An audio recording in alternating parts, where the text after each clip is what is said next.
Hello guys, कैसे हैं? उम्मीद करती हूँ अच्छे ही होंगे। आज मैं भाई और बहन का बहुत खूबसूरत किस्सा कहने जा रही हूँ। एक राजा था, उसके 7 लड़के और एक लड़की थी। राजा ने अपने 7 लड़कों का विवाह करवा दिया था। एक दिन राजा शिकार करने गया था। वह जब शिकार करके वापस आ रहा था तो रास्ते में उसकी मृत्यु हो गई। पिता के मरने के बाद 7 भाइयों के सिर पर पूरे घर और राजपाट की जिम्मेदारी आ गई।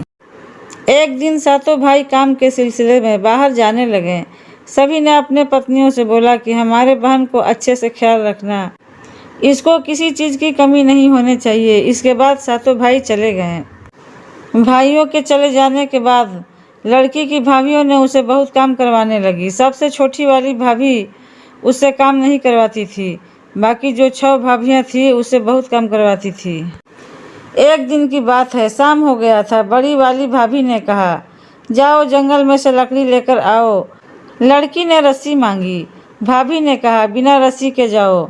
वह मन में सोच रही थी कि भला बिना रस्सी के मैं लकड़ी लेकर आऊँगी कैसे। वह जंगल में गई। उसने लकड़ी एकत्र किया और बैठकर रोने लगी।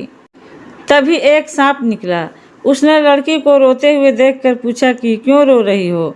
लड़की बोली, मेरी भाभी इंतजार कर रही होगी कि मैं लकड़ी लेकर आऊं तो वह खाना बनाए। मेरे पास तो रस्सी है नहीं, तो मैं यह सारी लकड़ियां बिना बांधे कैसे लेकर जाऊं। सांप ने बोला, बस इतनी सी बात के लिए चिंतन में पड़ी हो, मेरे ऊपर लकड़ी रख कर ले चलो। और सांप ने लकड़ी को लपेट लिया। इसके बाद लड़की फिर सोच में पड़ गई। सांप ने बोला, अब क्या हुआ? लड़की बोली, तुम्हें मेरी भाभी ने देख लिया तो तुम्हें मार देगी। सांप ने कहा, चिंता मत करो, मुझे ले जाकर आंगन में छोड़ देना, मैं नाली से निकलकर बाहर चला जाऊंगा। लड़की ने सांप की बात सुनकर खुश हो गई और अपने घर की तरफ निकल पड़ी। कुछ देर बाद लड़की घर आ गई। उसे घर जाने में रात हो गई थी। उसके देरी आने की वजह से उसकी भाभी ने उसे खाना नहीं दिया, उसे बहुत मारा पीटा। लड़की बेचारी रोते रोते सो गई। फिर एक दिन उसे एक चलनी दिया, बोला कि जाओ पानी लेकर आओ। लड़की नदी किनारे जाकर पानी भरने की कोशिश कर रही थी, परंतु सारा पानी गिर जा रहा था। वह वहीं बैठकर रोने लगी। तभी अचानक एक मेढक आया। वह लड़की को देखकर पूछा, क्यों रो रही हो? लड़की बोली, मैं पानी भर रही हूँ, लेकिन सारा पानी चलनी से गिर जा रहा है, क्योंकि चलनी में बहुत सारा छेद है। मेढक ने उसे उसका उपाय बताया और बोला कि बस इतनी सी बात। उसने अपने सारे मेढक को बुलाया और उस चलनी में बैठ गए और बोला कि घर ले चलो, एक बाल्टी में रख देना, हम सारे मिलकर उस बाल्टी में पेशाब कर देंगे और बाल्टी भर जाएगा। इसके बाद हम लोग वहाँ से चले जाएंगे। लड़की ने वैसे ही किया। उस लड़की की भाभी ने ऐसे ही हर रोज़ उटपटांग काम कुछ न कुछ करने के लिए कह देती थी। एक दिन की बात है, उस लड़की को एक काला रंग का कंबल दिया और बोला कि जाओ, जब यह कंबल सफ़ेद न हो जाए घर लौटकर मत आना। लड़की बोली, ठीक है। लड़की कंबल लेकर चली जाती है और नदी के किनारे बैठकर उसे धोती है। वह छोटी लड़की उसे धोती गई, परंतु वह सफ़ेद होता नहीं था, क्योंकि वह कंबल पहले से ही काला रंग का था। लड़की को कुछ घंटे हो गए। यह बिना कुछ खाए पिए बैठी रही और फुट फुट कर रो रही थी। तभी उसके 7 भाई नदी के पास आए। जंगल से होते हुए बाहर से लौटकर आ रहे थे। 7 लड़कों को किसी की रोने की आवाज़ सुनाई दी। वह सब नदी के किनारे पहुँचे। अपने बहन को उस हालात में देखकर उन सभी भाइयों का दिमाग खराब हो गया और पूछा कि बहन, यह हालत किसने किया?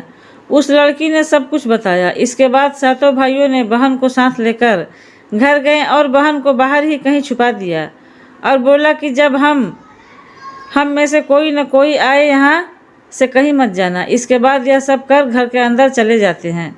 सारी पत्नियां अपनी पति को देखकर इतनी खुश होती है कि पूछो मत। कोई पानी लेकर आती है तो कोई पंखे से हवा देती है। तभी एक भाई बोला, मेरी प्यारी बहन कहाँ है? दिखाई नहीं दे रही है। तभी एक भाभी बोलती है, यहीं पर कहीं खेल रही होगी। तुरंत दूसरी भाभी बोली, अभी दूध भात खाकर यहीं खेल रही थी। तभी एक पत्नी बोली, आप लोग पहले खाना खाइए, वह आ जाएगी। एक भाई बाहर जाता है और अपनी बहन को अंदर लेकर आती है और पत्नी से पूछते हैं कि यही दूध भात खाती है। अगर खाई होती तो यह हालत नहीं रहती। मेरी बहन की क्या हालत हो गई है। सारी पत्नियां कुछ नहीं बोलती है। तब छोटी लड़की बोलती है कि सबसे छोटी भाभी ने कुछ नहीं किया, बाकी सारे भाभीियों ने बहुत सताया और काम करवाया है। सारे पतियों ने मिलकर अपने पत्नियों को घर से बाहर निकाल दिया और सबसे छोटी वाली पत्नी रह गई। इसके बाद सारे मिलकर राजपाट चलाने लगे। इस कहानी से हमें यह शिक्षा मिलती है कि हमें दूसरों के बारे में कभी नहीं गलत सोचना चाहिए। अगर हम सारी पत्नियां मिलकर स्वयं काम की होती और उस छोटी लड़की से काम नहीं करवाई होती और उसके ऊपर जुल्म नहीं किया होता तो उन्हें घर से बाहर नहीं निकालना पड़ता। कहावत है ना, अगर हम किसी के लिए गड्ढा खोद कर रखते हैं तो हमारे लिए भी कहीं गड्ढा खोद कर रखा होगा। दूसरे के चक्कर में हम स्वयं ही उसमें गिर जाते हैं। उम्मीद है आपको यह कहानी पसंद आई होगी। अगर पसंद आए तो शेयर कीजिए और कमेंट करके बताएं कि आपको यह कहानी कैसी लगी।